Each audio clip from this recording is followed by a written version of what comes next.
Well, good morning everybody. Thanks for watching. It's early on Saturday morning and today we're going to pick some beans. Look here behind me, you see we've got a lot of beans and we've got some ready to go that need to be picked. So we're going to get on it and get with it. There's two things you need to pick beans, bush beans in my opinion. Some high-tech equipment. And what that is, buckets. You need a bucket to put them in as you pick them. And we're going to get this 5-gallon bucket right here to sit on. So we're going to put that right there. I'm going to sit on that bucket and we're going to work down this row and pick some beans. So let's get with it.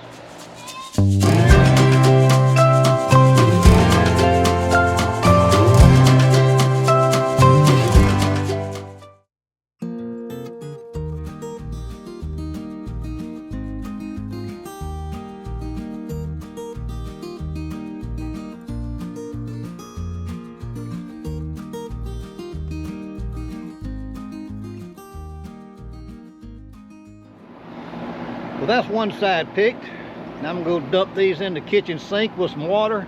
Then we're going to come up this side right here. So let's get back to work before it gets hot.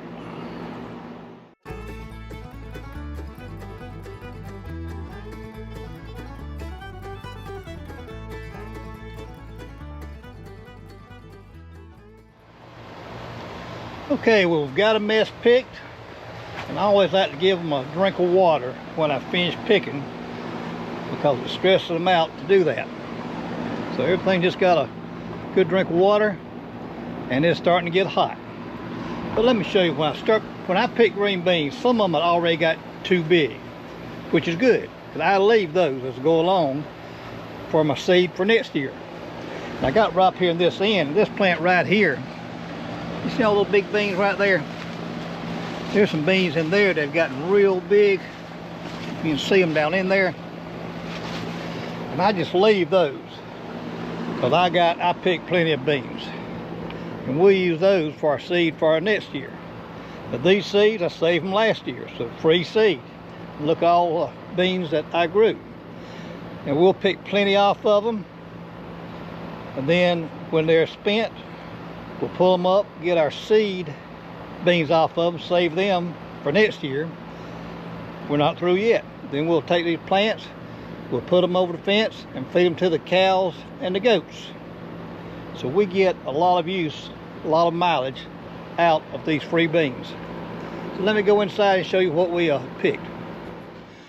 Okay, I want you to look at here in that sink. We've got a mess of beans. There were more we could pick, but that's all I want to fool with today. We did get a few cucumbers and a couple of our first tomatoes while we were there. Now the cucumbers I do the same way.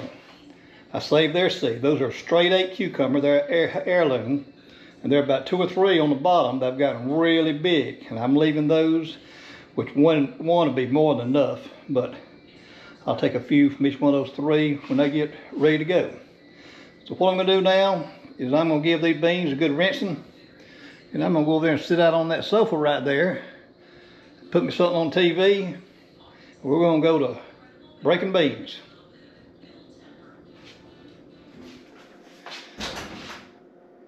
All right, we got them all taken care of. Nita jumped in here with me. We got them all broke up. As I say, these are Blue Lake bush beans. They're not string beans, but you still got to break the ends off right there. And I guesstimate them.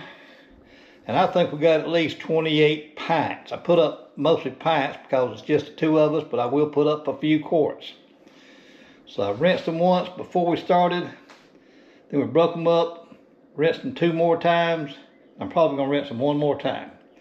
But we don't waste anything around here. So I'm going to take those ends and give those to the chickens. And we're going to get started canning. Okay, let me show you where we are. There are 16 pints right there that we've already done. Now we're starting on our second batch. And what I do, I had to go buy another burner. One I've had forever, it burned out. So I had to run get another one.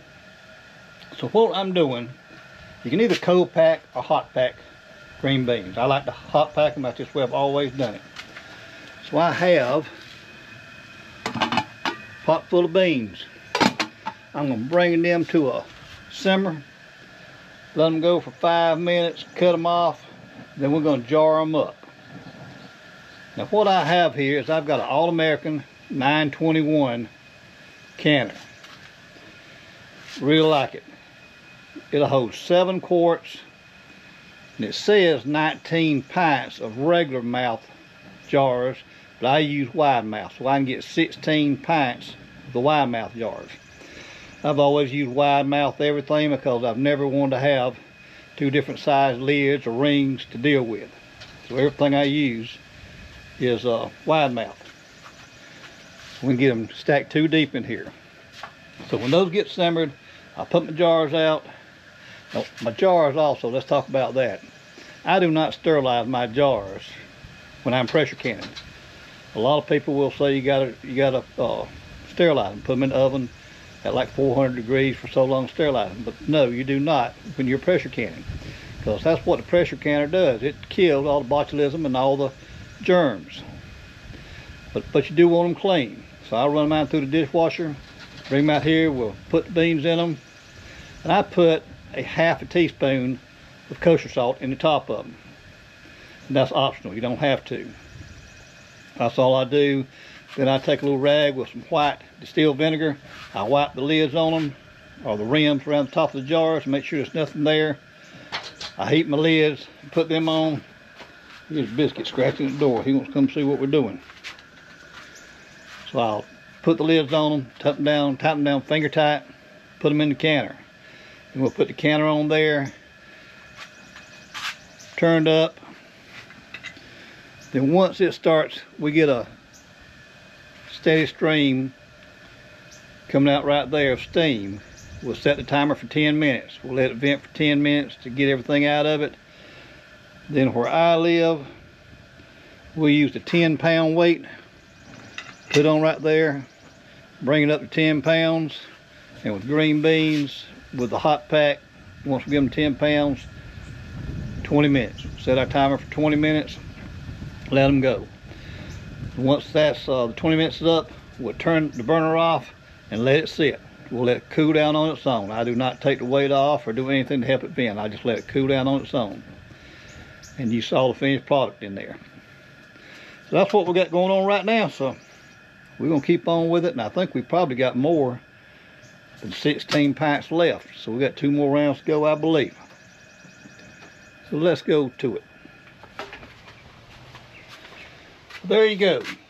Got 16 pint wide mouth jars in there. 8 on top, 8 on the bottom. Now we're gonna put that lid on right there, bring up the pressure, and pressure count them for 20 minutes.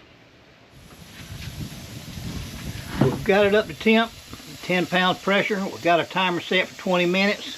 I'm trying to set it right now, work my gauge a little bit, because I don't want my little valve rattling the whole time. Just want it to hit a little bit every now and then. Get hit about every 15 seconds. See it right there, there it goes. That's about the way you want it.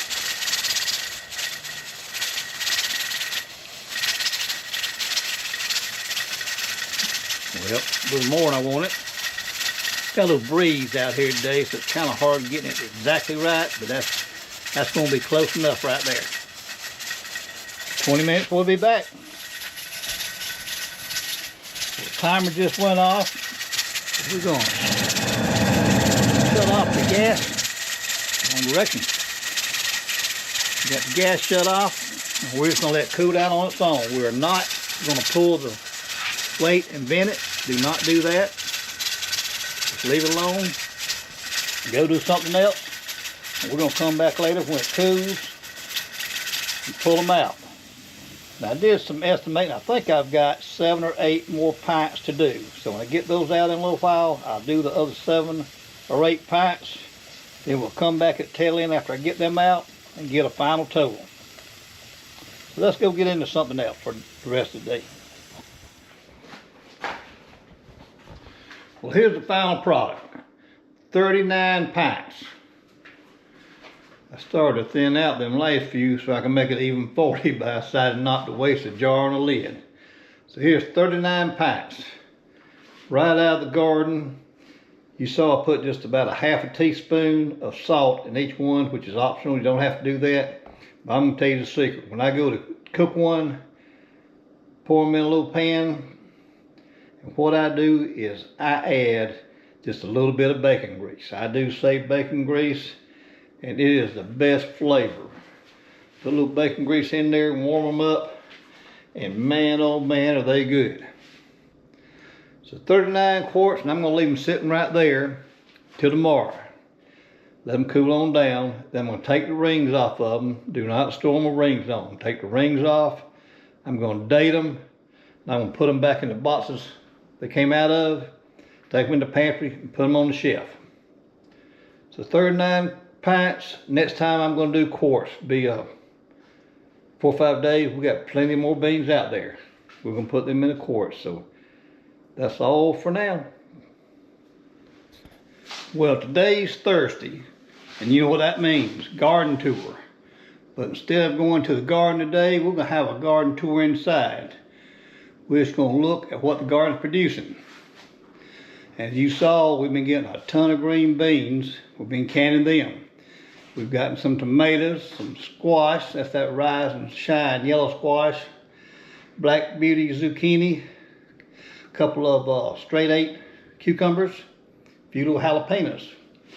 Now it doesn't look like a whole lot up there. This morning I took a bag full of squash, zucchini, and cucumbers to some friends of ours.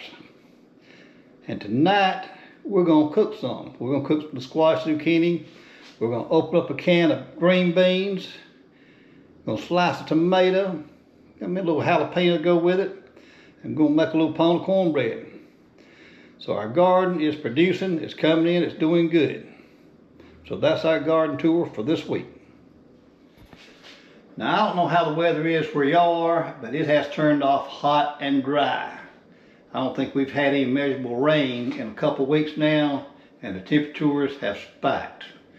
So I've been getting out early in the morning, get my beans picked, then get inside and break them, and take care of them when it heats up. Been doing that in the air conditioning. But as you saw, we got 39 pints of green beans first of the week. Yesterday, I put up 14 quarts. So we're gonna have another picking sometime next week, and that'll probably be all the beans I put up. Hope all your garden doing good. Now I have people ask me, you know, why do you fool beans and you buy them for $1 a can or less than that on sale? Well, there are a couple reasons. One reason is good therapy. When I get out there, I enjoy growing them, and picking them is just therapy. Another reason, I know what's on those beans. They have been no pesticides or anything put on. They just pure beans. But the main reason is because I like to eat them. They're a whole lot better than the store-bought beans. And if you ever start growing them and eating them yourself, you'll never go back. So anyway, that's going to do it for now. And the next time, hope you have a great week.